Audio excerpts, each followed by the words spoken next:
Hi, Jane. Hey, Ann, how are you today?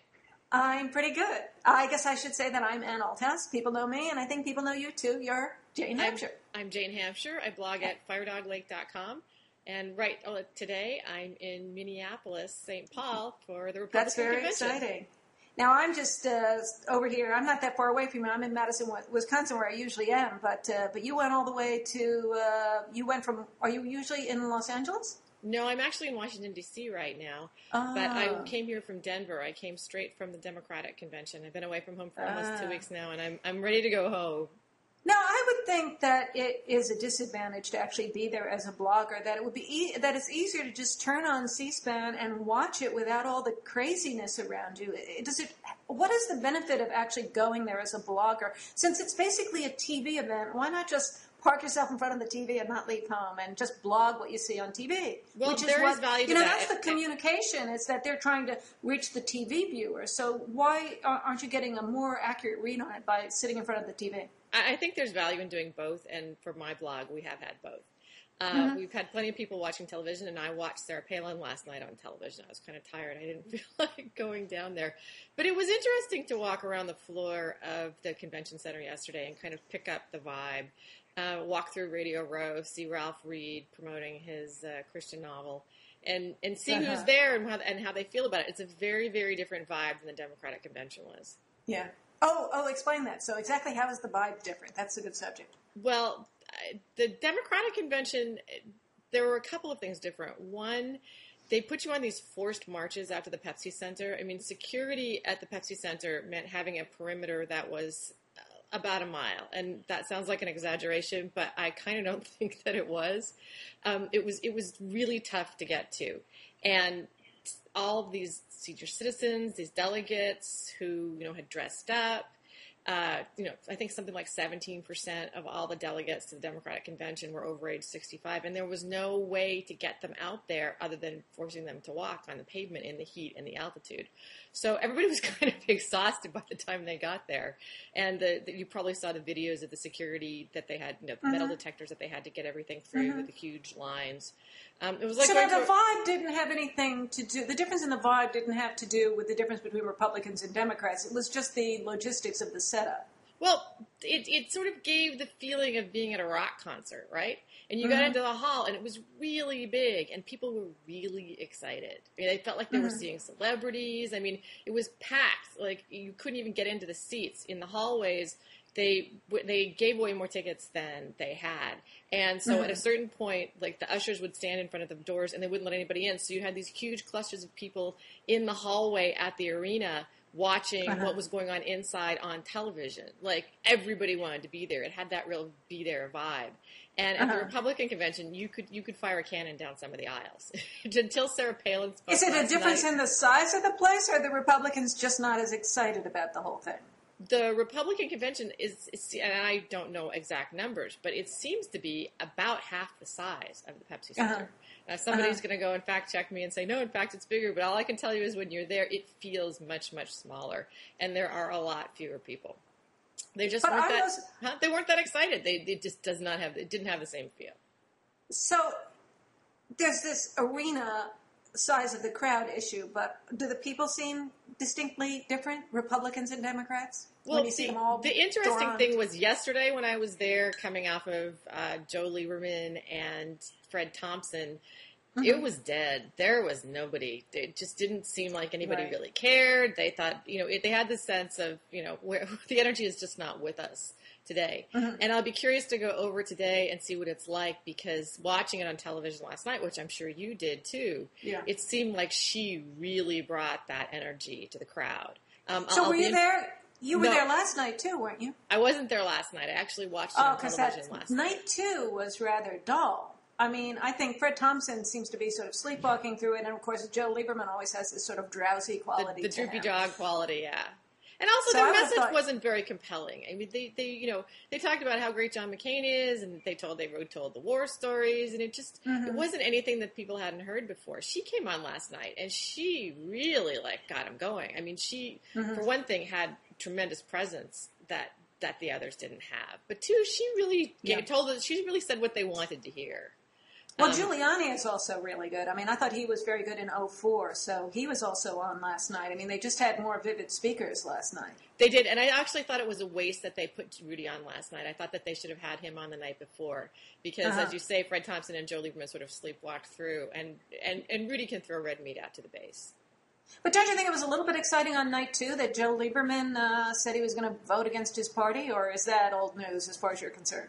Don't you think it's old news? I mean, of course I know, but I kind of think that everybody has seen Joe, been there, done that.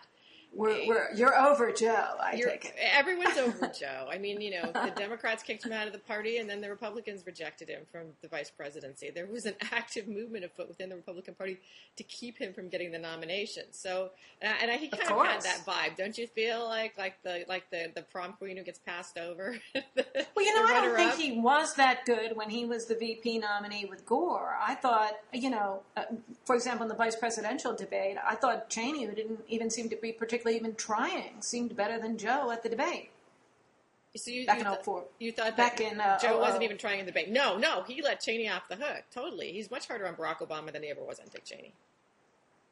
Yeah. But, I mean, I just don't think Joe Lieberman would have been that good of a candidate. But obviously the conservatives wanted somebody that was truly conservative. And then the fact that they came up with Sarah Palin, who also had this fabulous image and hit so many data points on the conservative checklist, seemed to be just something manufactured out of a dream. I mean, I don't know where that came from. Although I was talking about her actually in an old Blogging Heads back in, June or April or something.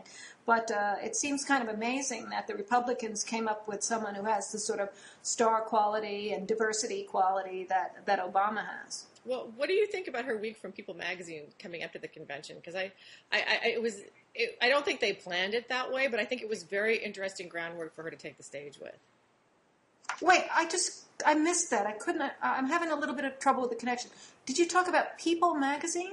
I said her week from People magazine with all of the personal drama that came out with her vetting. I mean, I thought in the end it really accrued to her benefit. Because by the time she took the stage, people really were kind of... I mean, I think that Nate Silver did a graph, and over the course of the week, she had more Google searches than Michael Phelps, Barack Obama, Britney Spears, and Paris Hilton combined. Yeah. I mean, I look at... Go ahead. I'm just going to say, her personal drama was really riveting to people, and I think it engaged... the People magazine set, the American Idol set, who really see her as a star. And by the time she took the stage, people were kind of rooting for her, I think. I don't know, maybe I'm wrong. Yeah, I mean, when my blog traffic has just gone crazy since Friday. It's more than tripled. And I can look on SiteMeter to see search words ranked by visits, Yeah. And they're all Sarah Palin's daughter, Sarah Palin's hair, there are all these personal things, Sarah Palin's body parts that I won't name for the sensitive Blogging Heads audience, but, I mean, it gets very personal. I mean, I think some of it is if you bring up a woman, if you tell people to look at a woman, they start to look at the woman's body and her hair and her personal life. It becomes instantly personal because it's a woman. I mean, that's sexism, isn't it? But it also it hits people where they live. I mean, people are human beings. They're emotional. They have reactions to things. It gets them going. And at some point, they'll get around to being seriously political about some things. But, people care about their celebrities. People care about image. It's part of politics. It worked for Obama. Well, I think that, Steve Schmidt and other McCain people are running around saying, how dare the liberals pick apart Sarah Palin and her family and expose her to the, and start, digging into these rumors. But I think that you're right, that this is the stuff that America lives for. We live in a celebrity culture. Our news is largely infotainment, and her whole personal story really feeds into that. I don't think you can keep people from looking into it. I don't think that I'm that interested in it from a policy perspective. I'm not writing about that, but I think that asking people not to be fascinated with it is asking a little bit much. Yeah, and it is part of politics. I mean, the way the politicians look. For example, I notice a lot of Americans are overweight, but all four of the candidates are relatively fit. Well, I wouldn't have thought and they all have hair. They there's a certain. I mean, for example, Bill Richardson should have lost weight before running. And I think he blew his chance. He was a good candidate, but people couldn't accept him because of the way he looked. He wasn't sufficiently fit. He didn't look the part enough. And he was ruined by it, don't you think? Yeah, I think Bill Richardson had a lot of limitations as a candidate. But if he'd have looked as good, I don't think he ever entered into my evaluation of it. I think that he could have made a lot of points by being the only candidate who wanted unilateral withdrawal from Iraq, but I was never really convinced that he meant it. He said it once, he threw it out in the middle of the debate, and then when it started to sort of get a lot of energy online, he decided that this was going to be his big mantra, but I don't know. He never sold me. But I mean, clearly image is a big part of it. I mean, Hillary made a lot of headway looking the way she did. She looked fabulous, right? And Obama just looked more fabulous and excited people because of all kinds of intangible things about his image. I mean, that's just part of the way it is. I mean, well, but what do you feel about John McCain? I don't know. It's not moving me. Wait, it's not moving you what? I'm sorry, I'm having John McCain's image is not moving me. You think he is the striking specimen of I meant Sarah Palin there. I think Barack Obama is. No, but I think Sarah Palin is people are so excited about her because they like the fabulous, glamorous image, which includes not just the way she looks or the way she dresses, but also her manner and her attitude and the whole Alaskan vibe. I mean, that's new. We haven't thought about Alaska very much. I think it's kind of interesting that Barack Obama comes from Hawaii, but he never tries to bring the Hawaiian vibe to the table. He never because he gets attacked for being exotic. I don't, having spent some time in both Alaska and Hawaii, I don't think Hawaii is any more exotic than Alaska.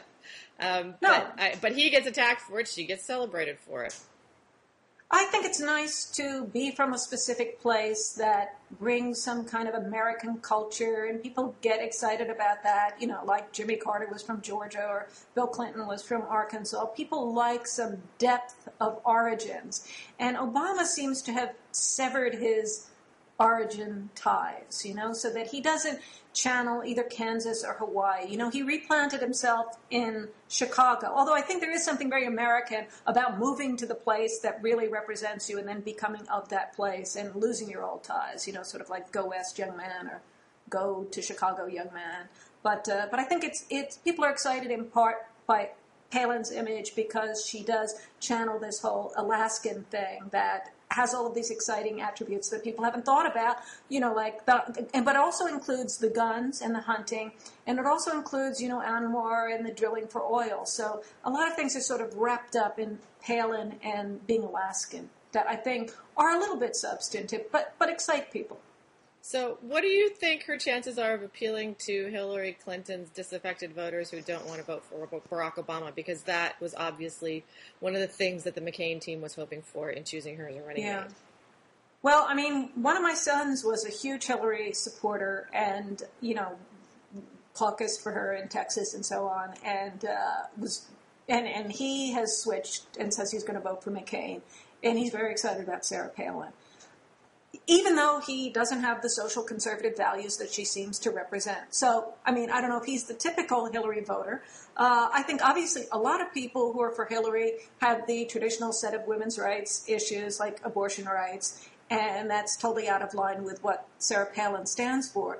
But I don't know. I mean, maybe she will actually transform how people think about what it means to be a woman and what the women's issues are, and maybe it will transition more to kind of physical hardiness and more libertarian kinds of values with a certain amount of family stuff that is represented in what traditionally was abortion rights, which seem very repressive and keeping women in their place. But I think that she's kind of updating and transforming the women's issues into something that includes these right-to-life values, but modernizes them and transforms them in a way that might be appealing to some younger women, I think.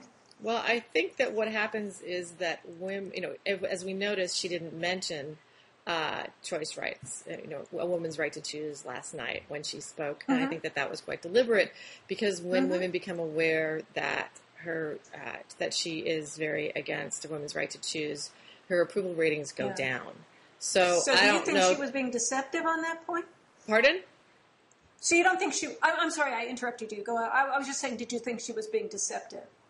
I don't know that she's being deceptive, but obviously they know it's a weak point. So I don't know if what she's doing is updating and transforming feminist values as much as it is hiding what she really thinks in order to not come up against the fact that a lot of the people who did support Hillary Clinton are, as you say, people who supported women's right to choose. Yeah. So I think that's a problem. And I also think that a lot of the people who said that they wouldn't vote for Obama, I think something like 28% of Hillary's voters at last count, it's a Rasmussen poll, said that they wouldn't vote for Obama. I think that they did that in large part because they felt that she wasn't treated very well when she was running by the Democrats. I think there's some people, some feminists really feel like the Democrats assume they have a lock on women, and yet when it really comes down to it, they don't really serve women's interests. They just try to get women to feel like they must vote for Democrats, but when it really comes down to it, they disrespected the woman. They made a sexist attack on her, supposedly. And they didn't even vet her for VP. After all that she did, after how hard she fought to just pass her over and give it to Joe Biden, what was that? I mean, that's kind of enraging to people. Whether that'll cause them to switch over and vote for McCain, I don't know. But to see the respect given to the woman governor, to see this new person on the stage, it shakes things up, doesn't it? It does shake things up, but what happens when they find out that she was part of that attack? She said Hillary Clinton was a whiner. I don't know that's gonna translate so well. You know, the first impressions are good, but I don't know if that sinks into the narrative how compelling that's going to be to Hillary Clinton supporters. She said Hillary Clinton was a whiner with respect to saying, don't be sexist against me. And I think a lot of strong feminists would feel the same way, would feel like, people are going to be sexist, but the way to win is to just keep fighting even harder, even stronger. And in the end, and much of the time, Hillary did that. It's just that she had these sort of soft, weak moments that I think were actually a little bit scripted and were done because it actually does work on some people. But I think that the better feminist position is not to start saying, oh, you're mistreating me because I'm a woman. It's just to keep going and be even stronger. To know and to be aware that people are going to do that to you, but to just keep fighting. And I think that was all Sarah Palin was saying at that point, not that just generally is across that the board. Althouse talking, or is that the 28% of Hillary Clinton voters who think that she was done wrong are going to say? I didn't vote for Hillary Clinton. I voted in the primary here in Wisconsin. I voted for Barack Obama. No, what I mean is your perspective on calling her a whiner.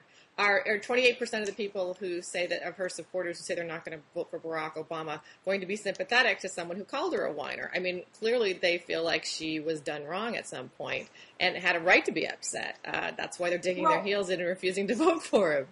Are these people who are Hillary... You remember when Hillary Clinton said at the convention, it was kind of the most famous thing she said, so I'm sure you remember it. It was something like, were you just here for me, or were you here for what we believe in, right? You remember when she said that? Yes. She was trying to hand over her voters to Barack Obama.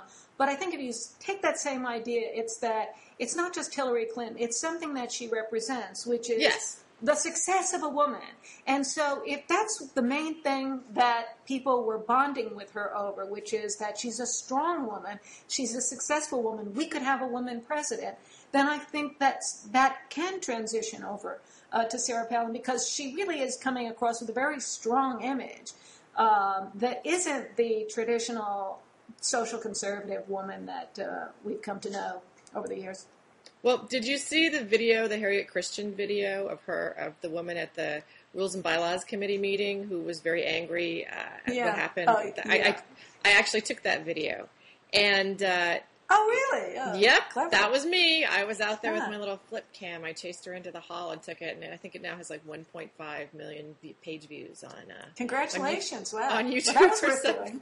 Yeah. Well, we should put up a link to it so people can watch that video. It really, there you go. Explain to people yes. who that is, because most people don't remember that name. But I think that, she went on to go on Fox News, and she met John McCain. I mean, she sort of became a celebrity as a result.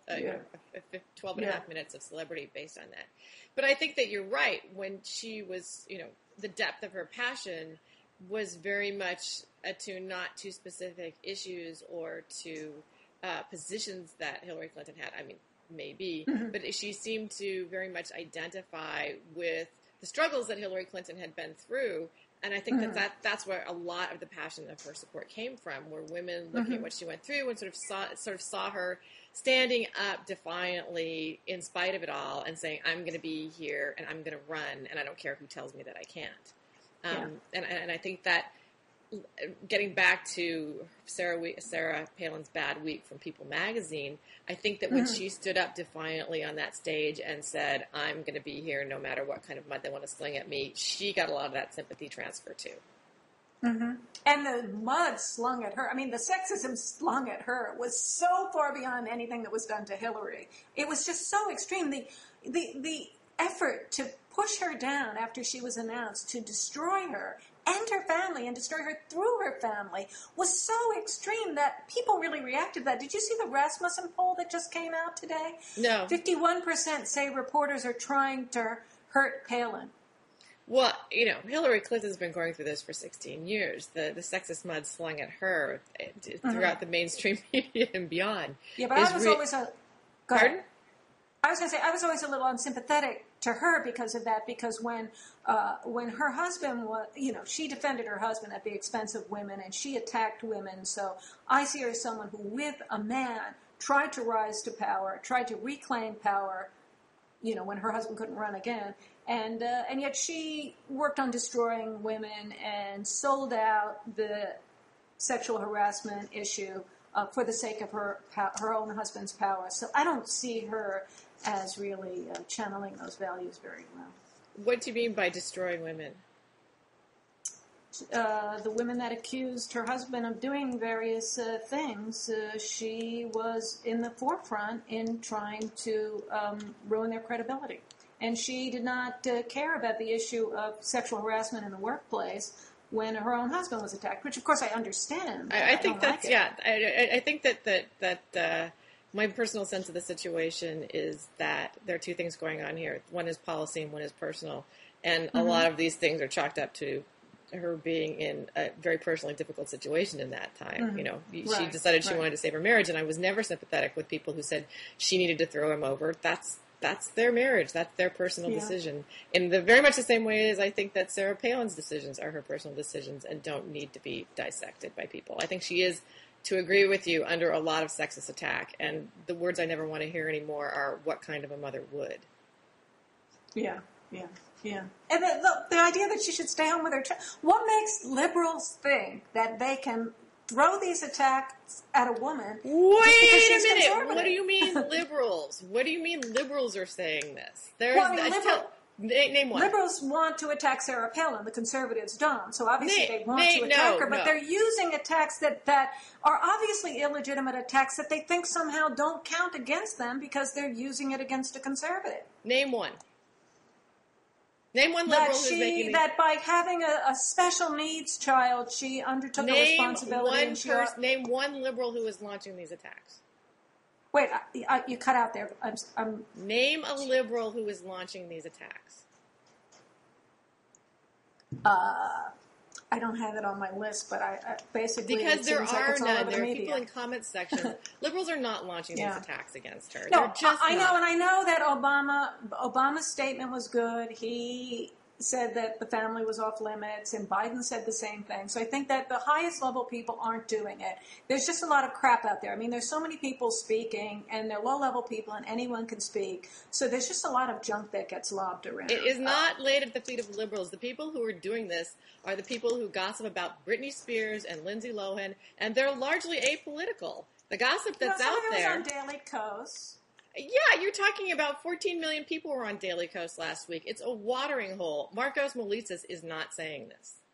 Mm-hmm. You can find anything you want in the comments section of a site that gets 14 million hits a week.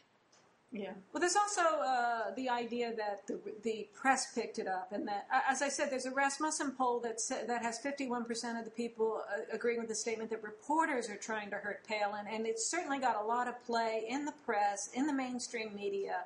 You know, they were reporting what other people were saying, so they kind of try to keep their little bit of distance from it by saying that we're just telling you what the buzz is. But there was so much emphasis on the daughter's pregnancy and on the possibility of the faked pregnancy. There was some strange stuff out there.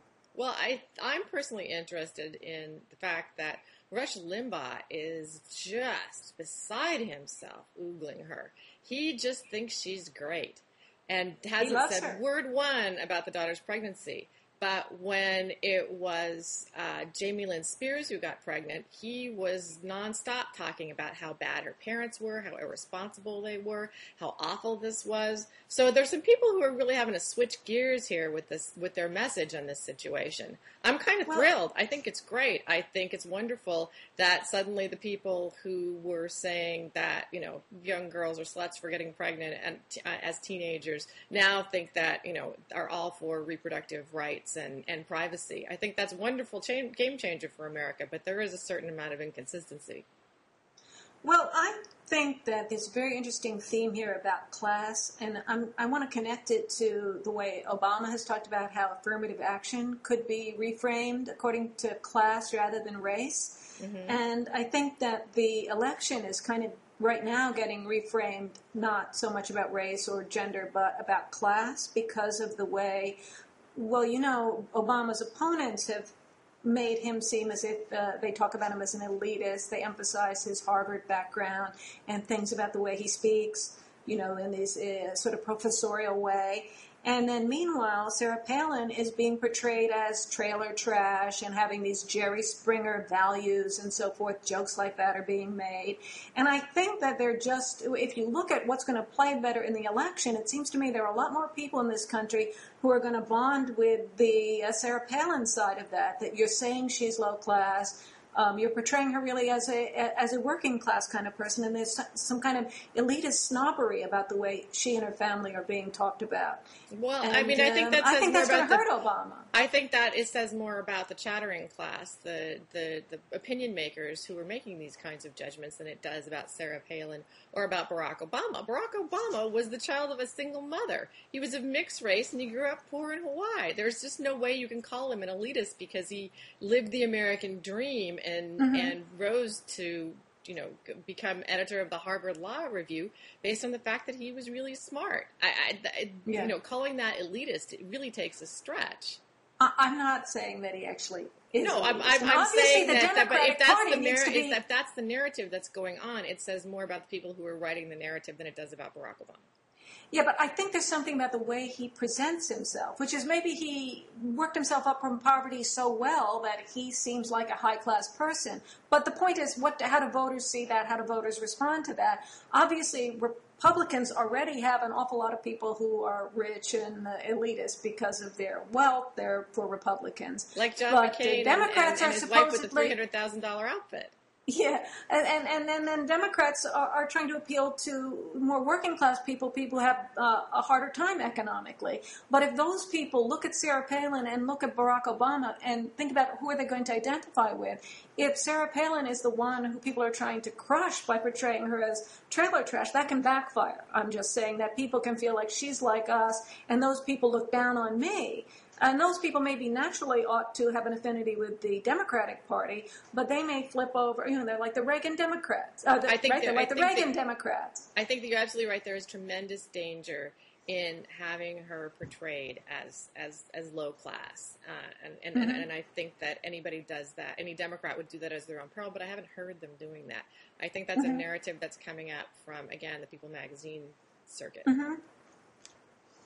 Yeah, but I just think that Democrats need to keep the people who have a harder time economically, and then it's really a shame the way they lose them because people end up feeling like it's really the party of the elite, the Hollywood celebrities and certain extremely rich people. Well, that is the way Republicans try to frame the Democrats, and when they win over this group of people. And they're also the same people that voted for Hillary, these working class, more small town or rural people. And I think those people are going to feel an affinity toward Sarah Palin, and even more so if the attacks on her continue the way they have.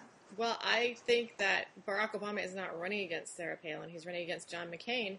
And he has vice president. He's got Joe Biden, who comes from very working class roots. I think he's of 100 senators. He's like, the two from the bottom when it comes to personal wealth. I mean, Joe's got a very great blue collar rapport with people, and I think that that's one of the reasons that they got him. SEIU, I know it's one of the reasons they picked him, but But I think that the picking of him got overwhelmed by Sarah Palin, who has this much more vivid image of being the sort of person that working people can identify with. And I just wonder if McCain had picked first and picked her, would Obama have picked Joe Biden? Well, I think one of the reasons Sarah Palin's story became so compelling was because nobody knew who she was. And the same week that she stepped onto the stage, we found out that her daughter was pregnant, and that she was unmarried. I mean, there were an awful lot of things that happened in the first week as she was vetted that made the story kind of explode. If we had known more about her for a longer period of time, like we have Joe Biden, and it didn't all come at once, I don't know that she would have made a much more compelling story than he did, especially if you consider the story of his first wife and his daughter that were killed, and the fact that he took the train home every day to his family. His story is very compelling as well. We just know it. Yeah. But, of course, his story, he was picked over Hillary Clinton, so the failure to pick the woman seems a little significant, doesn't it? I don't think that affects the working class roots or persona of either one of them. Yeah, yeah. So you don't see the Eagleton scenario developing around Biden, do you? The Eagleton scenario revolving around Biden? I think it was a danger for Palin, but I kind of don't think so anymore. I think she has so attracted to the base, has raised so much money, and was so compelling for them last night. So I don't think she's going anywhere, but you think Biden may be joining? Yes, I'm just making a little joke, turning it around. There's all this talk about, she must step down, and one of the bloggers, I forget which one it was, had a pool on when Sarah Palin would step down. The New York Times published an op-ed about the Eagleton scenario, and this is how it played out. The Los Angeles Times did as well. They were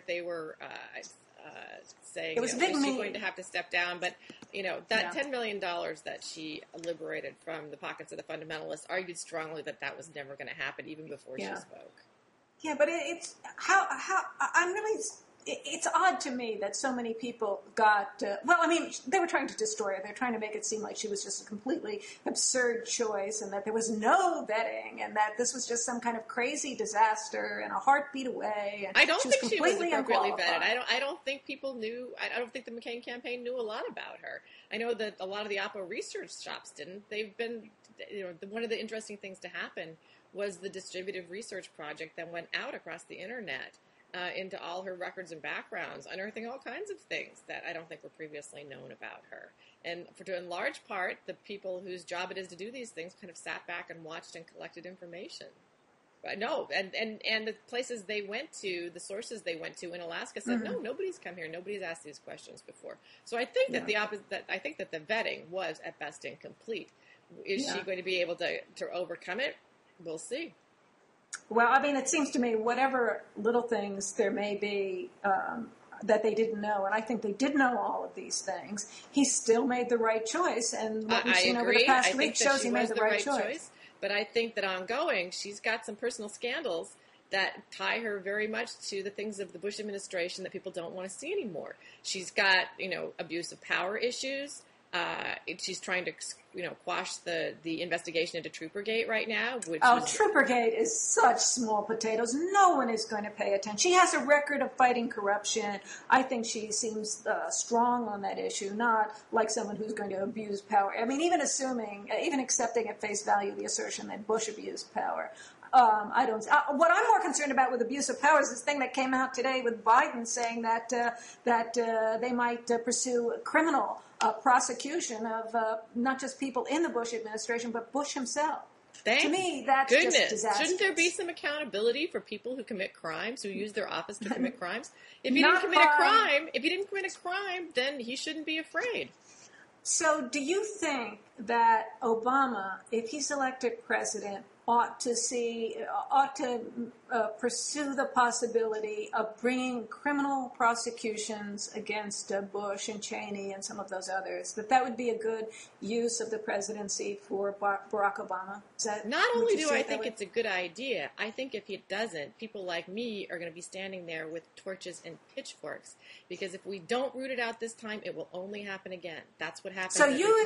There has to be accountability if they committed crimes. I believe there is very strong evidence that I did, and that is the responsibility of government is to police police abuse of power to make sure it doesn't happen again.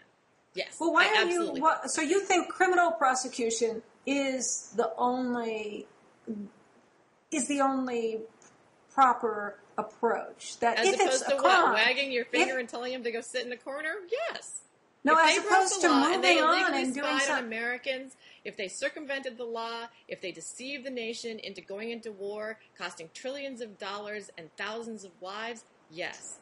And if they broke the law doing it, they ought to be held liable. Huh? I think it's a political dispute, basically. There may be things that could be characterized as crimes, and you could piss away the next administration, dogging the old administration that's already been thrown out. I think that would be an extremely foolish and stupid and negative way to use the presidency. And if I thought that was what Barack Obama would do, that issue alone, that's the one issue that would force me to vote for McCain. And I'm definitely undecided. Do you believe in the rule of law as a lawyer, Anne? Yes, but I don't believe in prosecuting everything, and I think elections exist for a reason. And once you've thrown the bums out, or the people you think are the bums out, move in, do something else, do something good with the power that you have. What kind of a precedent does it allow it to set if someone gets into office and is allowed to get off scot-free for committing crimes? What does that say to the person who follows them and the people who follow them? So you, as a good liberal, think that every crime should be prosecuted? You think that everything that's what kind of a precedent does it set if we tell a president that you will never be prosecuted for any crime that you commit? The Constitution has remedies in it for presidents who commit crimes. That's why they're there. We're not supposed to look the other way and say anything you do is okay. Per the Constitution, am I right? I mean, I figure you're probably a bigger expert in this than I am. I teach constitutional law, and I do consider myself something of an expert on law. And one thing that, as an expert, I think, is that you don't prosecute everyone to the hilt. You don't go after everything. You don't look for everything that's a crime, and that elections serve an important purpose, and that the office of the presidency is useful for many things, and the highest priority should not be criminally prosecuting your political opponents after you've thrown them out. You think that would be the only reason Barack Obama would be doing what he is empowered by the Constitution to do? It's purely political, and that the Bush administration did nothing. No, I don't think it would be purely political, but I think it would be unwise. I think it would be a bad use of the discretion that you have when you have executive power. And I think it would show very poor judgment. It would be a very bad thing to do to the country. If I thought that's what he would do with his power, I would oppose him for that reason alone. I think it's a terrible idea. But I'm interested that you want to really go down on record so firmly on that point. I think people should know that I want to hear it from Obama. I know Biden said it, but he kind of said it off the cuff, and he sometimes blurts out things that he really shouldn't have said. So I really want to know. That's one of the most important issues to me, because I think it would be a disaster. I don't think Barack Obama probably wants to use his political capital to do that, but I think it is the responsibility of all concerned citizens to make sure that whoever takes that office knows that they will be held accountable for the actions that they take when they're in office. And that if they break the law, if they enable torture, if they lie to the American people, if they steal, and if they cause the deaths of thousands of innocent people in that process by breaking the law and abusing their power, that they will be held accountable. I think that's what it means to be an American. I think that's what it means to be a responsible citizen. I think that's what the Founding Fathers meant when they drafted the Constitution, and I am quite shocked that you would think that it would be a political ploy used against one's enemies in order to exercise the responsibility placed on us as American citizens. Well, I do. I don't think that a new administration should come in and look to be prosecuting the people that have What could a president do, Anne, that would cause you to think that they should be prosecuted for a crime? Commit murder? I don't know. But there are 4,000 people lying dead because we were lied into war. That is murder. I don't think Bill Clinton should have gone to prison for committing perjury, but he did commit a crime. I agree. Right? I mean, if you want to prosecute all crimes to the hilt, then you should have. I never said I wanted to prosecute all crimes to the hilt. You put those words in my mouth. I said what I think that what the Bush administration has done is worthy of prosecution, and I do. Well, that's an issue that I think voters should look to. I think that, I don't think Barack Obama really wants to be judged on that issue. I don't think that would be a very good one. I never said Barack Obama agreed with me. I said I agreed with me. And then but you said you would be out there with pitchforks and torches or something like that. I said I will be out there, and my readers will be out there with pitchforks and torches, making sure that there is adequate pressure on the president, on the Congress, to look at the crimes of the Bush administration and make sure that this never happens again.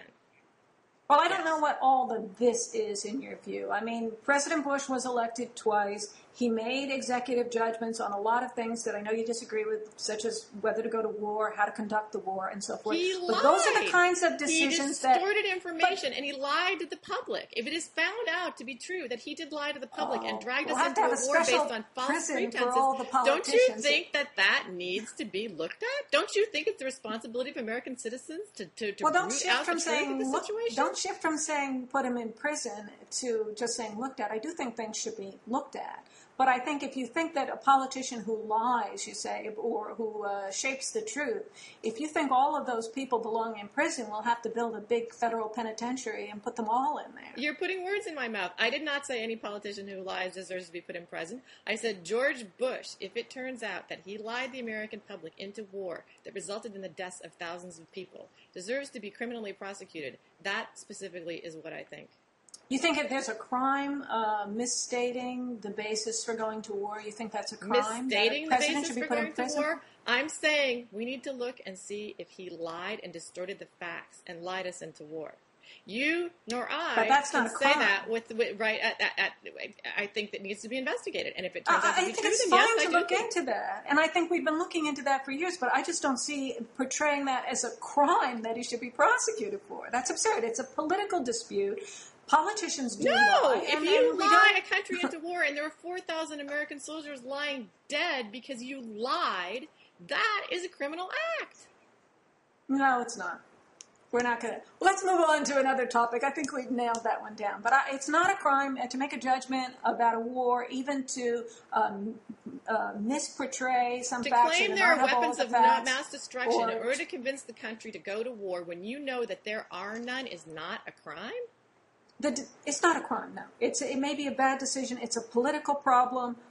You can be very hostile to the president because of that. You can take political actions against him because of that. But the idea that that is a crime and he should be put in prison for it is a very bad direction to go in. And it is not what has been the American way. And I just think that it typifies some very unstable sorts of countries that you wouldn't want to emulate. If you really think about what that would be like, and what it would be like when the next administration came in, if you take a big picture of how behaving like that would go. But it isn't going to happen. I mean, I think that's just a dream world. What does it say to the president when you are not held accountable? You can go and say anything you want to the American people. You can tell any lie you want. You can drag them into the war that results in all of these deaths. And you have absolutely no repercussions. You can keep people from investigating it so that they can't. The accountability is that he faces the next election.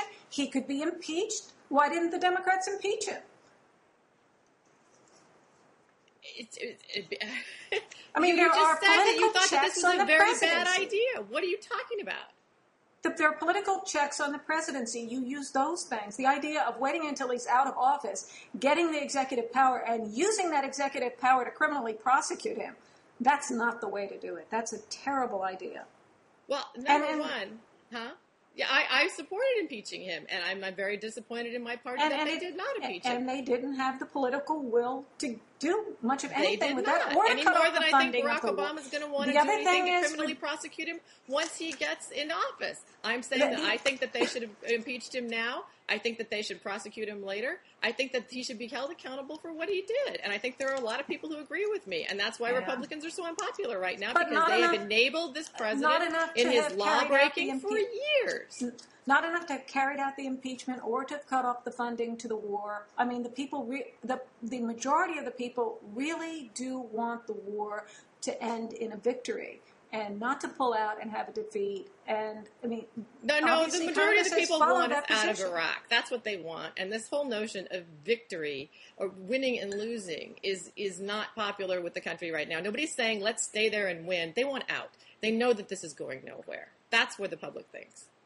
I think the majority of the public wants to see it ended well and victoriously. And most of the country knows Barack that Obama is certainly not saying anything other than that these days. But it sounds like you're quite hostile to President Bush. And I think the majority of the people in the country, we feel like we have been misled, deceived. And the country is in a mess right now. The Democrats are no profiles encouraged, but they would not be doing as well as they are right now if the Republicans weren't doing so poorly.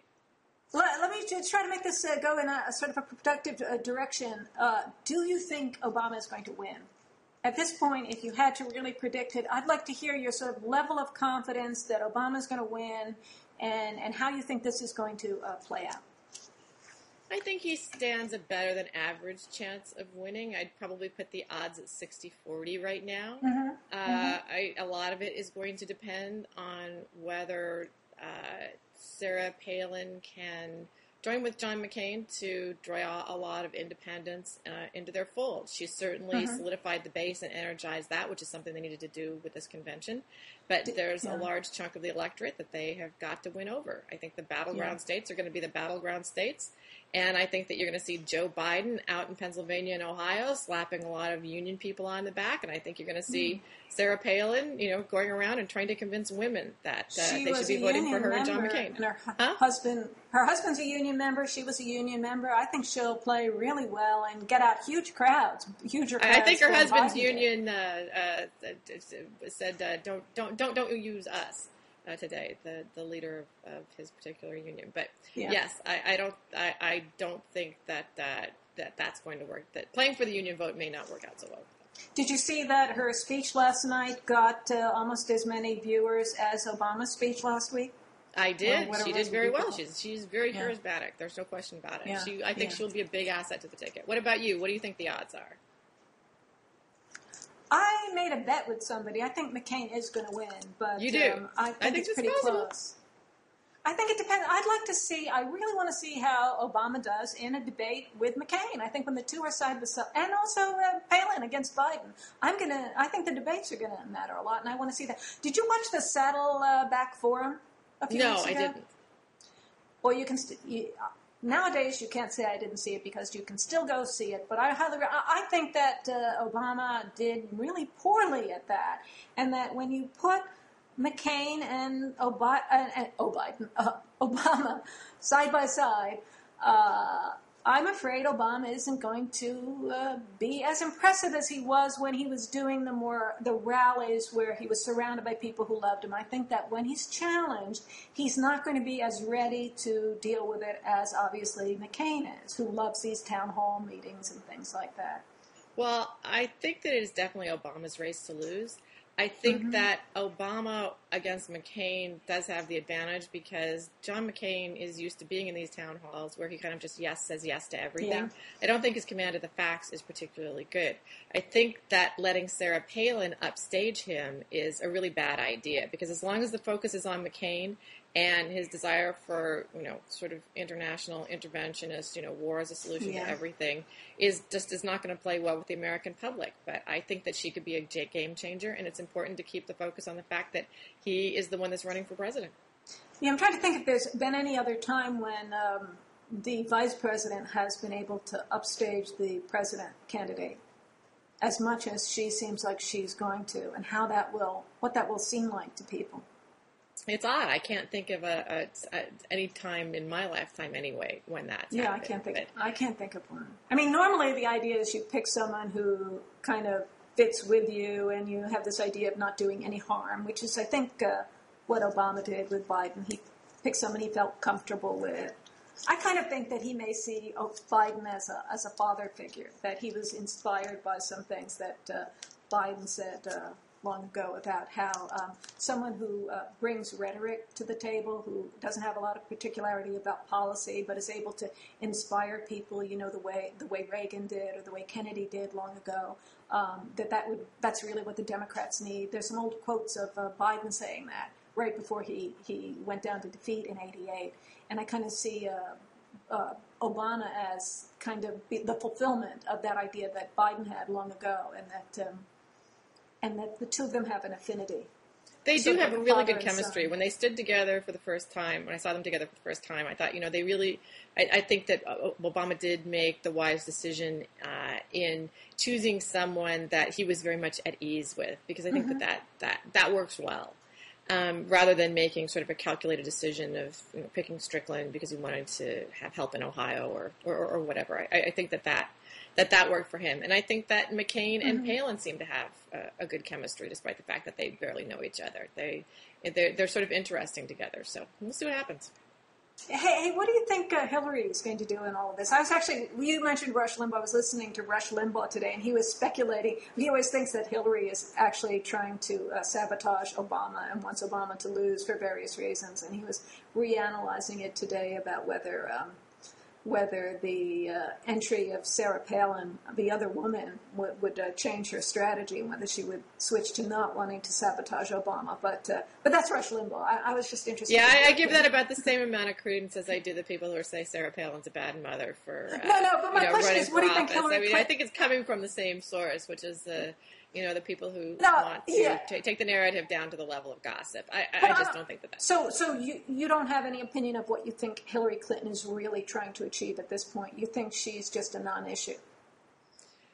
I think that she and Bill Clinton both have a lot at stake in being leaders within the party, and that for her to try and sabotage Obama or kind of hurt his effort to get the presidency is going to sacrifice any ability that she would have to ever run for office again. So I don't take that seriously. I think that there's a pragmatic level at play that keeps that from happening. But so you weren't at you were at the Democratic convention, right? Oh yeah, I was there. So what did you think of Hillary, and did you think she was failing to help him enough?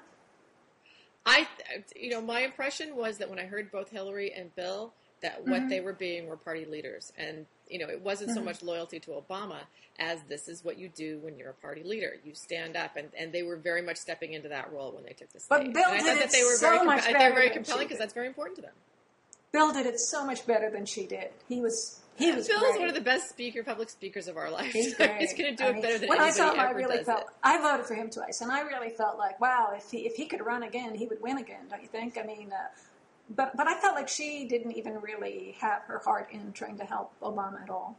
I thought she did, but I actually, who was it? It was somebody who had been very, very anti-Bill Clinton, and don't ask me who it was. It may have been Baratunde Thurston, who said that they knew how Hillary felt taking him back time and time again, that he had hated Bill Clinton, but he was willing to take him back again because he did such a great job with that speech. Oh, so it's that's sort of America's relationship to Bill is the same one. The old domestic abuse scenario. Exactly. But he did a great job. You can't fault him. He really just did an amazing job of kind of unifying the party, and to the point that the Democratic convention in the end was so unified and sort of so warm, despite people's attempts to try and turn it into the Puma Festival that didn't exist, that, it lacked a little bit of drama compared to what Sarah Palin was able to do last night at the Republican convention. Now, we're getting close to the hour, but I was just going to ask you one more question. about blogging. Tell us a little bit about what you're doing over on Firedoglake for the rest of the campaign, and whether we were saying before we started the film that the traffic. I don't know about your blog. I don't check your statistics, but the traffic on my blog has just more than tripled since Friday. On all of the days since Friday, just over the Sarah Palin stuff, and the comments. They're posts with just like 500 or 600 people, and multiple posts will get hundreds of people commenting, and the mania over Sarah Palin is just unlike anything I've ever seen. Yeah, as strangely as a very partisan, liberal site, we got much more of a traffic spike over Sarah Palin than we saw during the Democratic convention. In fact, we're having some technical problems because our traffic is so high right now, our servers can't handle it. We've opened up a site called the Campaign Silo, strictly to discuss campaign stuff. And we got hit so hard that it's taken down our site 3 or 4 times in the past 4 days. So we spent, right before I got on the Blogging Heads with you, I was on the phone trying to upgrade our servers and do everything we can to kind of, put Band-Aids and tape and glue. Well, that's one reason I like staying on Blogger, because I don't have my own servers, and I just, there'll always be room out there in Blogger. That is a wonderful reason to stay on Blogger. We would love to be able to do it. We're developing a lot of very specific software to be able to let people write their own diaries on WordPress. So you're kind of making a whole social site out of it, and you want everyone to just stay within your site.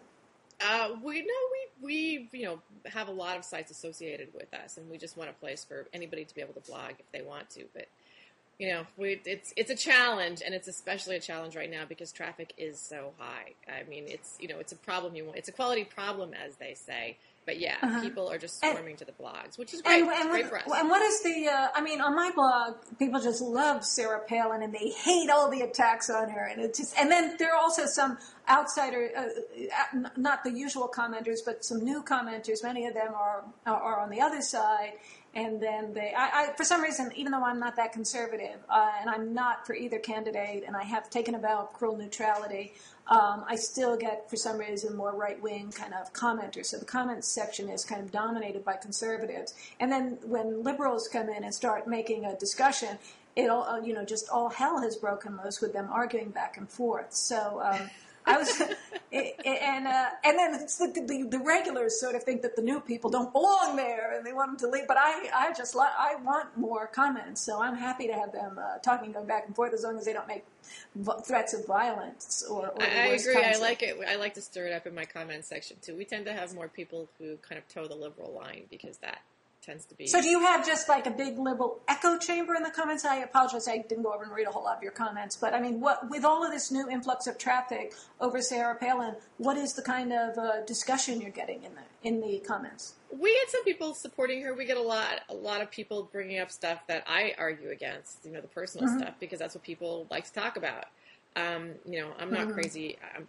I'm not posting about that kind of stuff, but people are certainly talking about it in the comment sections and making all kinds of speculation. It's a gossip festival. Her recent nomination and the sort of drama surrounding her personal life, and, invite that kind of speculation in both the right and the left, I think. And do you find they're saying sort of sexist things? Just yes, I have some people saying sexist things. I absolutely have. Yeah. Now, do you delete stuff like that, or you just let them go do whatever they want? It depends. If they go over the line and they're offensive, we take it out. We don't let people be anti-Semitic. We don't let people say racist things, and we don't let people say ugly, super ugly, threatening things as well. We take those out. Yeah. We have really good moderators. Now, do you find that people come in and say racist things? Because I virtually never get racist comments. I mean, very rarely. But I don't think I've ever had to delete anything because it was racist. I've deleted a few things just because they were threats of violence. I don't think they were serious, but I don't like to see that in the comments. We get thousands and thousands of comments. You're going to get people saying almost everything, but very little relative to the volume that we have. Yeah. I like the commenters. I love the commenters, and I like it when they stir it up in the comments section. I get bored when everybody agrees, so I'm kind of happy. And it's sort of like an applausometer, the number of comments. I mean, the site meter and the number of comments. There's some of the fun of blogging is just seeing that stuff mount up. Well, and it's also the feedback loop. I don't know how traditional journalists enjoy what they do as much as we do because they put something out there and then nobody says anything about it. You know, you want to press that publish button. You want to hear what people have to say about it. You want people to say, no, this is wrong, or this is right, or I agree, bring back links. I mean, that's the fun of it. Yeah. Yeah. Yeah, it is pretty fun. Yeah, so it is pretty fun.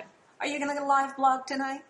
Am I going to live blog tonight? I'm certainly going to go down on the floor of the convention and see. Are you going to go speak. mingle I'm kind of interested to feel what the vibe is and see how different it was from yesterday. They said that they reconfigured the stage to give it more of a town hall atmosphere. I don't know. Well, that was see what happens. Yeah. They did do something. So, what do you think McCain can do tonight to, get his the limelight back on him and off of and at least equal Sarah Palin in some way? If I was going to advise John McCain, I would probably be saying that he needs to talk about economic messaging, that he's been kind of light on that the whole focus on national security. One of the stupidest things he said was when he said he didn't know much about economics. Yeah, that he needs to kind of compensate he shouldn't for say that. Yeah. So that would be what I would be telling him to do. But as someone who hopes Barack Obama wins, I think he should go out there and bang the drum. So you want to give him bad advice, but so I guess you'll be happy if he does bad tonight, and maybe he will, maybe he won't. We'll see. But well, we've hit the 1 hour, so absolutely. Is there anything else you'd like to say? It was a pleasure talking to you. Yeah, it was fun to talk to you. Okay. And I'm jealous that you're there in the flesh. Mingling with the conventioneers. So I was this close to Karl Rove yesterday, and Eric Erickson of Red State was fumbling with his camera as I was trying to stand next to him so I could get my picture taken with him, and he scurried off down the hall before Eric could get it together. So I'm going to try and get another one tonight. Good luck. All right, thanks, Ann. Okay, thank you. Bye-bye. Bye-bye.